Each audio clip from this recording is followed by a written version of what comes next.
Bismillahirrahmanirrahim. Assalamualaikum warahmatullahi taala wabarakatuh. Alhamdulillahirabbil alamin wassalatu wassalamu ala asyrafil anbiya'i wal mursalin wa ala alihi wa barik wa sallim ajma'in amma ba'd. Teman-teman, saudara-saudariku yang beriman dimanapun berada, kembali pada kesempatan di kali ini saya menyapa dan mendoakan mudah-mudahan kita seluruh umat Islam yang beriman baik di dalam negeri ataupun yang di luar negeri. Teman-teman, saya menyapa teman-teman ada yang dari Hong Kong, dari manapun yang berada. Mudah-mudahan Allah menjaga kita semua. Masih di suasana bulan Syawal, izinlah kami pribadi pada kesempatan kali ini kembali berbagi, insyaallah tayangan yang akan membawa manfaat. Kali ini insyaallah penjelasan muqaddimah ya daripada kitab Kasifatul Saja, atau juga bisa dirujuk kepada kitab Safinatun Najah. Adapun syarah dari kitab Safinatun Najah itu yang lebih kenal dengan kitab Kasifatul Saja.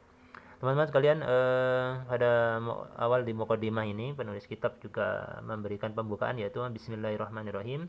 Alhamdulillahirabbil alamin wa bihi nasta'inu ala umurid dunya waddin. Wa sallallahu wasallama ala sayyidina Muhammadin khatimin nabiyyin wa alihi wa sahbihi ajmain. Wala haula wala quwwata illa billahil aliyyil azim.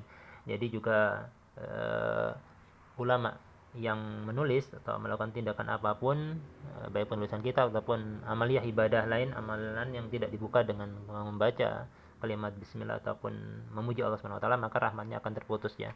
Jadi awal kitab dimulai dengan bacaan basmalah, dilanjutkan dengan hamdalah, seperti itu. Kalau kita ketahui ya, kitab Safinatun Najah atau syarahnya kitab Kasibatu Saja itu adalah kitab fikih ya. Tapi mengapa di awal-awal pembahasan kitab yang dibahas adalah rukun Islam, iman, dan seterusnya.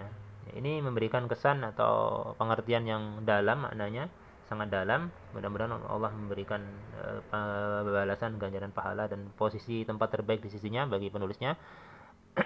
Dan begitu erat ya kaitannya antara ilmu fikih dengan ilmu akidah. Nah, kalau kita lihat di awal pembahasan kitab ini, itu ada rukun Islam, rukun iman, dan selanjutnya itu merupakan bahasan daripada perkara akidah. Ini memberikan kesan bahwasanya pentingnya akidah ini diketahui, dipelajari sebelum nanti orang yang ingin belajar fikih itu sudah kuat akidahnya. Atau juga bisa diberikan pengertian bahwasanya ilmu fikih itu yang akan dipelajari oleh seseorang atau orang yang ingin belajar ilmu fikih dalam kitab ini itu sudah tidak diragukan lagi kekuatan akidahnya.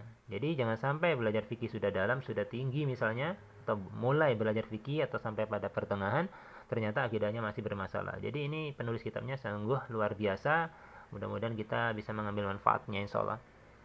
Yang pertama, bahasan pertama ya, di bagian dari setelah muqaddimah, yaitu Arkanul Islami Khamsatun. Rukun Islam itu ada 5 perkara. Yang pertama yaitu syahadatu alla ilaha illallah wa anna muhammadar rasulullah. Itu bersaksi bahwasanya syahadat la ilaha illallah dan Muhammad adalah Rasulullah SAW. Bersaksi bahwasanya tidak Tuhan yang berhak diibadahi dengan benar kecuali Allah SWT, dan bersaksi, dan aku bersaksi bahwasanya Muhammad adalah Rasulullah dan penutup para nabi ya, seperti itu. Lalu iqamus shalah, mendirikan salat, itu yang kedua. Yang ketiga itauz zakat, mengeluarkan zakat atau menunaikan zakat ya. Saumu Ramadhana, yaitu berpuasa di bulan Ramadan, itu bagian yang keempat. Dan yang kelima yaitu hijjul baiti man istata'a ilaihi sabila, yaitu setelah berpuasa di bulan Ramadan ya, kewajiban yang keempat. Maka yang kelima yaitu menunaikan ibadah haji ke Baitullah atau ke Mekah bagi yang mampu menempuh perjalanannya ke sana ya. Jadi bagi yang mampu ya, bukan memaksakan diri untuk mampu. Menjual-jual barang misalnya nanti malah bisa jatuh miskin ataupun sesuatu yang tidak dikehendaki ketika pulang dari haji ataupun umrah. Jadi orang yang mampu melakukan perjalanan ke sana atau ke Baitullah, maka dia berkewajiban menunaikan ibadah haji, seperti itu. Ini adalah rukun Islam yang pertama ya. Jadi sudah mafhum, sudah dipahami bahwasanya sudah ulama sepakat ya, rukun Islam itu ada 5. Dan selanjutnya itu rukun iman, pembahasan selanjutnya. Arkanul imani sittatun, yaitu rukun Islam itu ada 6. Nah, seperti itu. Angtu'mina billahi wa malaikatihi ya, wa kutubihi wa rusulihi wa bil yaumil akhiri wa bil qadari khairihi wa syarrihi minallahi ta'ala. Yaitu faslun atau bahasan selanjutnya ini, rukun iman ada 6, yaitu yang pertama beriman kepada Allah Subhanahu wa taala, beriman kepada malaikat. Yang ketiga kepada kitab-kitabnya. Yang keempat beriman kepada rasul-rasulnya. Yang kelima kepada hari akhir atau hari kiamat ya, hari kebangkitan. Dan yang keenam, yang terakhir ini yang cukup berat ya, yaitu beriman kepada takdir yang baik maupun yang buruk semuanya dari Allah Subhanahu wa taala. Jadi menurut kita yang tidak enak untuk dirasakan, untuk diterima, itu sebenarnya baik bagi kita, karena Allah Maha mengetahui apa-apa yang terbaik bagi hambanya. Selanjutnya, makna kalimat tauhid ya. Wa makna la ilaha illallah la ma'buda bihaqqa bil wujudi illallah. Jadi fasal makna la ilaha illallah adalah tidak ada yang berhak disembah dalam wujud Allah, dalam wujud yang sebenar-benarnya itu selain Allah Subhanahu wa taala. Jadi tidak ada yang disembah kecuali Allah Subhanahu wa taala. Seperti itu.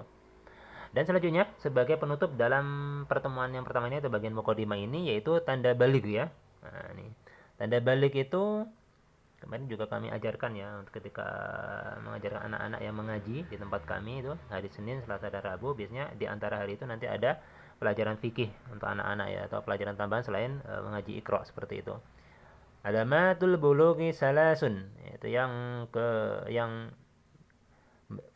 fasal atau faslun ini memberikan penjelasan tanda balik ada 3, yaitu tamamu hamsa asrata sanatan fi dzakari wal unsa, yaitu umur 15 tahun sempurna bagi lelaki maupun perempuan.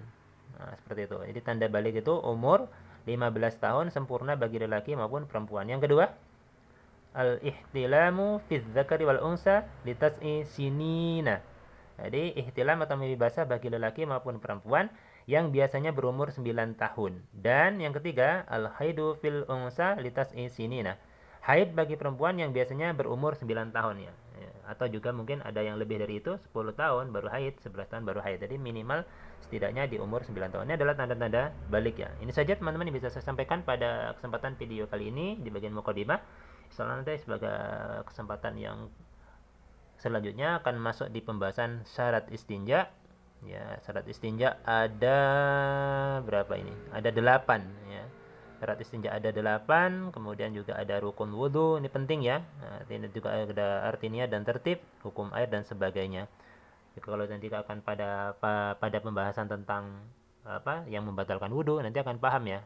Nah, kenapa najis itu tidak membatalkan wudhu. Pembahasan ini seolah akan kami tutup. Mudah-mudahan Allah memberikan ganjaran pahala kepada kita semuanya yang mendengarkan, menyimak dan mengamalkannya. Assalamualaikum warahmatullahi wabarakatuh.